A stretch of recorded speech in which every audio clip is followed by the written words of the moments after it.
Orang miskin itu dapat jatah zakat fitrah setahun sekali. Kenapa harus kita ambil haknya? Gara-gara kita gunakan untuk pembangunan masjid. Dan kita berlomba-lomba bangun masjid yang indah, padahal setelah itu sepi orangnya.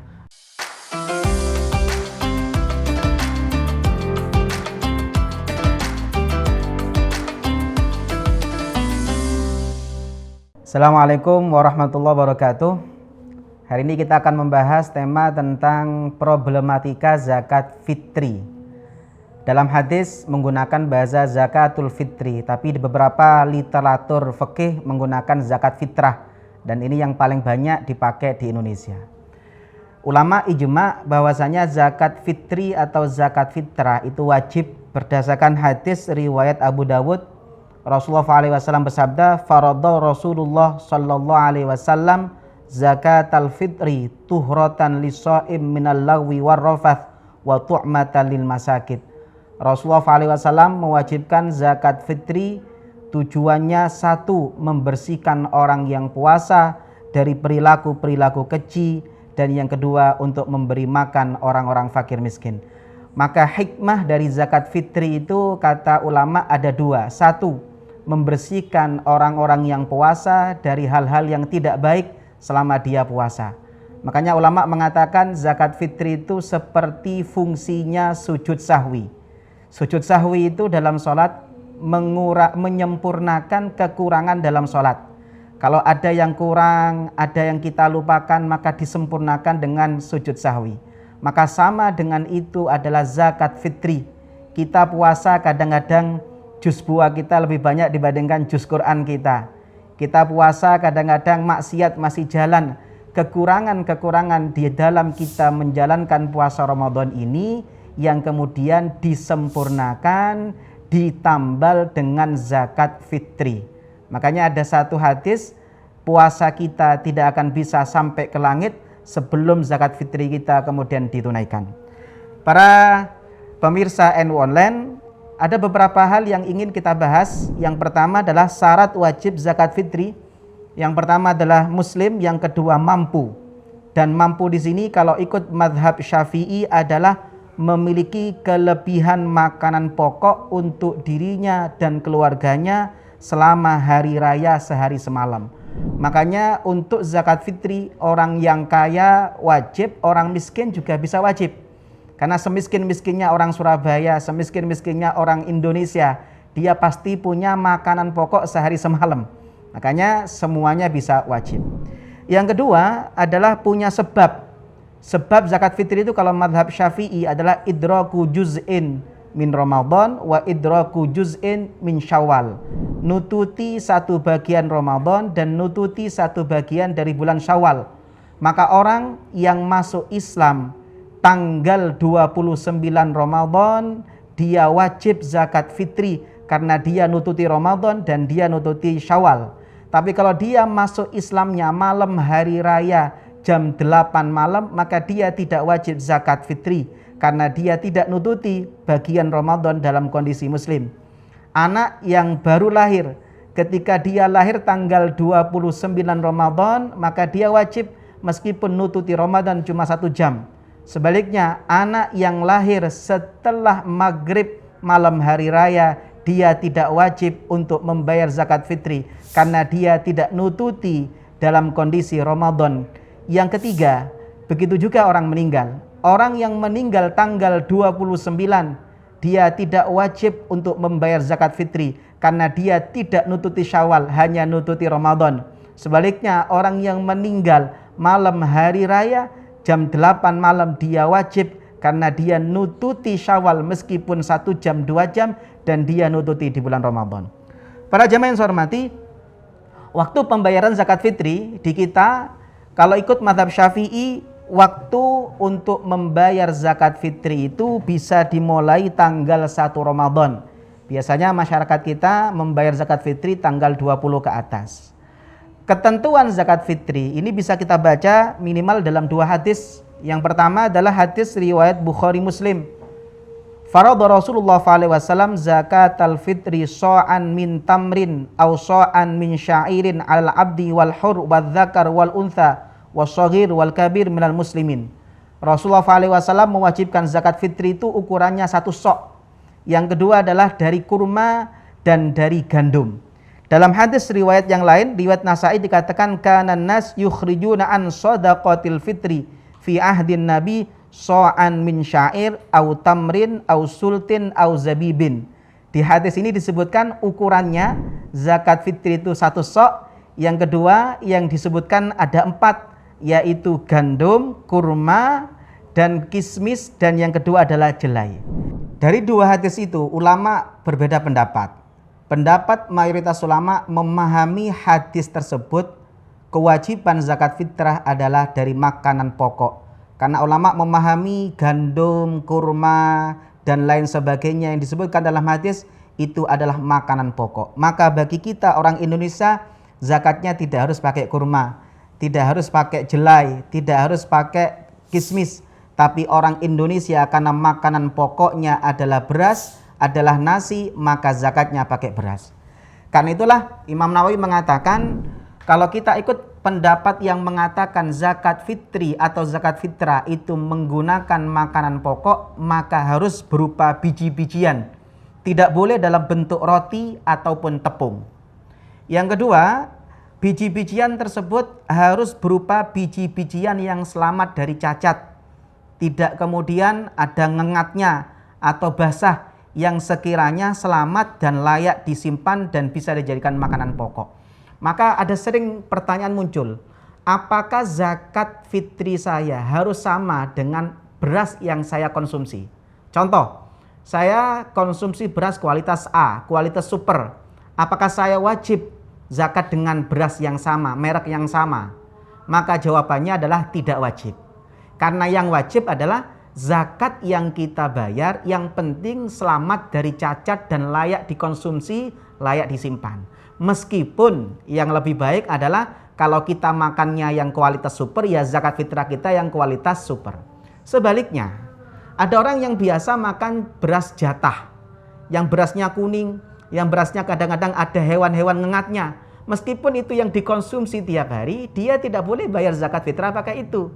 Dia harus menggunakan zakat fitrah yang selamat dari cacat. Ini pendapat mayoritas ulama. Berbeda dengan mayoritas ulama adalah madhab Hanafi. Madhab Hanafi memahami hadis tersebut. Maka madhab Hanafi mengatakan zakat hanya boleh menggunakan 4. 1. Kurma. Nomor 2. Gandum, jelai, dan kismis. Kalau menggunakan selain 4 ini, maka harus dikonversi dengan harga 4 barang ini. Jadi kalau saya zakat pakai beras, maka kalau ikut mazhab Hanafi, yang saya keluarkan zakatnya adalah bukan beras 3 kilo, tapi beras senilai 3,8 kilo kurma, 3,8 kilo gandum, 3,8 kilo kismis. Cuma untuk mazhab Hanafi berbeda dengan jumhur yang harus biji-bijian, mazhab Hanafi memperbolehkan zakat fitrah berupa tepung dari gandum, tepung dari jelai. Ini yang pertama. Yang kedua, dari hadis itu ulama sepakat zakat fitri itu 1 sok. Cuma ulama berbeda pendapat, 1 sok itu ukurannya berapa. Kalau ikut menurut mazhab Hanafi, kalau kita mengacu kepada Kiai Haji Muhammad Maksum, beliau mengatakan kalau ikut mazhab Hanafi maka 1 sok itu lebih tinggi. Ukurannya kalau kita buat seperti kubus itu sekitar 16,73 cm. Jadi kotak itu kalau kita buat kotak, panjang lebar tingginya sebanyak 16,7 atau setara 4,6. Ada ulama yang kemudian mengkonversi zakat pakai madhab Hanafi adalah 3,8 kilo. Itu ukuran 1 soknya. Tapi menurut mayoritas ulama 1 sok itu kalau selain Hanafi, kalau kita mengacu kepada Kiai Haji Muhammad Maksum sekitar 14,65 cm. Jadi kalau kita lihat sok itu ukuran wadah, bukan ukuran berat. Maka kalau kita menggunakan 1 sok itu kita bisa buat kotak. Panjang, lebar, tingginya sekitar 14,65 atau bisa kita bulatkan menjadi 14,7 cm. Ketika kita mengkonversi dari ukuran wadah menjadi ukuran berat, disinilah akan muncul perbedaan. Satu botol isi air dengan satu botol isi kerikil tentu beda. Satu botol beras dengan satu botol kerikil juga pasti beda. Meskipun sama-sama satu botol, yang satunya isi beras, yang satunya juga satu sup beras, tapi berasnya, kadar airnya itu beda, tentu beratnya juga beda. Dari sinilah kemudian ulama ada perbedaan pendapat ketika mengkonversi dari wadah menjadi berat. Kalau kita mengacu kepada kitab Al-Fiqhul Manhaji, satu sok itu kata Al-Fiqhul Manhaji setara 2,4 kg. Mungkin saya menduga karena di Mesir itu, ini pengarangnya kan orang Mesir, mungkin lebih kering sehingga nanti kadar airnya semakin berkurang. Kalau menurut Kiai Haji Muhammad Maksum, ini yang banyak diacu di Indonesia. Beliau membuat wadah, setelah itu kemudian beliau isi dengan beras. Kata beliau, satu sok beras itu setara 2,719 kg. Atau kita bulatkan 2,7 kg. Ini yang kemudian diacu oleh Bahsul Masail PBNU 2020. Di Bahsul Masail PBNU 2020, kata Bahsul Masail mengatakan zakat fitrah itu boleh dengan 2,7 kg. Sama dengan pendapatnya Kiai Haji Muhammad Maksum. Atau kata keputusan Bahsul Masail, boleh ikut pendapat lain sekiranya sekitar 2,5 kg.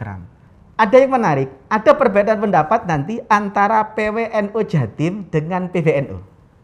PWNU Jatim itu ikut kaedah yang awal. Kalau ikut pakai beras, ya harus pakai mayoritas ulama. Tapi kalau pakai uang, maka harus mengikuti kepada ketentuan mazhab Hanafi. Makanya di surat edaran bersama di PWNU, Lazisnu PWNU 2020 yang terakhir, insya Allah nanti biasanya setiap tahun akan muncul lagi. Di PWNU mengatakan begini, zakat fitrah dikeluarkan dalam bentuk beras yang berkualitas kadarnya satu sok setara 2,75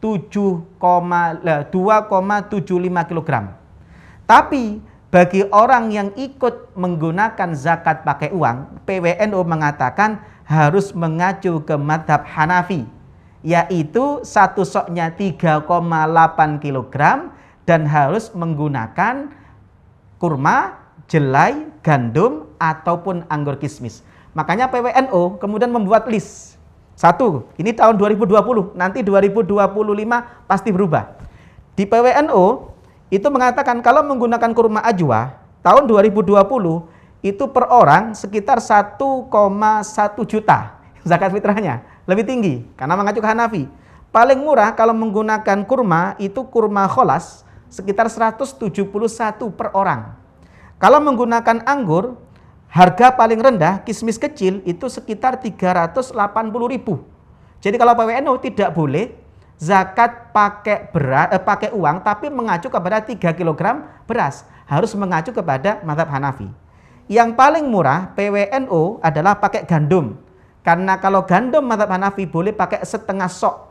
Dan PWNU tahun 2020 paling murah itu sekitar 63.000. Ini kalau kita mengacu kepada PWNU. Cuma yang unik, PBNU memperbolehkan zakat fitrah pakai uang senilai beras 2,7 kg. Kenapa kok beda? Ini yang unik. PBNU ketika mengacu kepada pendapat bolehnya pakai uang, mengacu ke beras, kata PBNU ini bukan talfek. Kenapa? Yang dipakai oleh PBNU adalah pendapat dalam mazhab Maliki. Ada seorang ulama namanya Ibnul Qasim yang memperbolehkan zakat pakai uang. Sedangkan ketentuan zakat Maliki sama dengan Syafi'i. Maka kata PBNU kita boleh menggunakan zakat uang mengacu kepada beras 2,7 kg. Ini pilihan kita. Cuma kalau saya pribadi yang paling aman ya ambil yang selamat. Bagaimana solusinya? Kalau saya bilang ke masjid begini, masjid kalau saya anjurkan tetap pakai zakat, pakai beras, supaya kita keluar khuruj minal khilaf, keluar dari khilafiyah. Bagaimana prakteknya? Prakteknya begini, masjid tidak boleh menjual zakat fitrah, karena itu bukan berasnya panitia. Yang ada adalah masjid bisa kerjasama dengan toko-toko kelontong. Toko-toko kelontong ini kemudian diminta untuk membuat paket zakat fitrah. Nanti ditaruh di depan.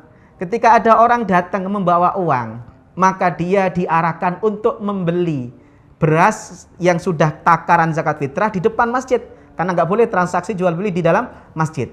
Setelah diarahkan ke situ, maka kemudian dia bisa membawa beras ke panitia masjid. Ini solusi menurut saya yang paling enak supaya kita keluar dari khilafiyah ulama, meskipun kita tidak dilarang untuk menggunakan zakat fitrah, menggunakan uang mengacu kepada 2,7 kg beras. Yang terakhir adalah zakat fitrah kalau menurut Imam Nawawi tidak dibagikan secara rata. Sunnahnya kata Imam Nawawi dalam kitab Al-Majmu', yustahabbu ayyufarraqa bainahum ala qadri hajatihim fa inistawat sawwa wa in tafaddalat fadala bihasbil haja istihbaban. Sunnahnya zakat itu dibagikan bukan rata tapi sesuai dengan kebutuhan. Maka ada orang fakir, ada orang miskin. Ini perlu dibedakan. Orang yang fakir harusnya mendapatkan 2 kali lipat dibandingkan orang yang statusnya miskin. Yang terakhir, ini yang perlu saya sampaikan. Saya termasuk orang yang paling tidak setuju zakat fitrah digunakan untuk pembangunan masjid. Dalam kitab Bughya dikatakan begini, la yastahiqul masjid syai'an minaz zakah mutlaqan idz la yajuzu sarfuha illa li hurrin muslim. Ulama kemudian mengatakan masjid tidak berhak mendapatkan zakat karena syaratnya mustahik itu adalah hurrin muslim, orang bukan bangunan. Dalam kitab Al-Mizan juga disampaikan ittafaqal a'immatul arba'ah ala annahu la yajuzu ikhrajuz zakah li bina'i masjidin au takfini mayyitin. Makanya saya ingat dengan satu perkataan dari Umar bin Abdul Aziz. Ketika ada menterinya yang ingin kiswah Ka'bah oleh beliau diganti, mengajukan anggaran kepada Umar bin Abdul Aziz. Umar bin Abdul Aziz dengan tegas mengatakan, selagi rakyatku masih ada yang miskin, Ka'bah tidak berhak untuk ganti kiswah. Karena kemuliaan orang muslim, orang mukmin itu jauh lebih mulia kata Rasulullah dibandingkan Ka'bah. Maka ayo kita berpikir, orang miskin itu dapat jatah zakat fitrah setahun sekali. Kenapa harus kita ambil haknya? Gara-gara kita gunakan untuk pembangunan masjid. Dan kita berlomba-lomba bangun masjid yang indah, padahal setelah itu sepi orangnya. Maka ayo jangan ambil haknya fakir miskin hanya untuk kepentingan masjid yang kadang-kadang bukan butuh renovasi, tapi hanya butuh keindahan. Ini yang mungkin bisa saya sampaikan. Semoga bermanfaat. Assalamualaikum warahmatullahi wabarakatuh.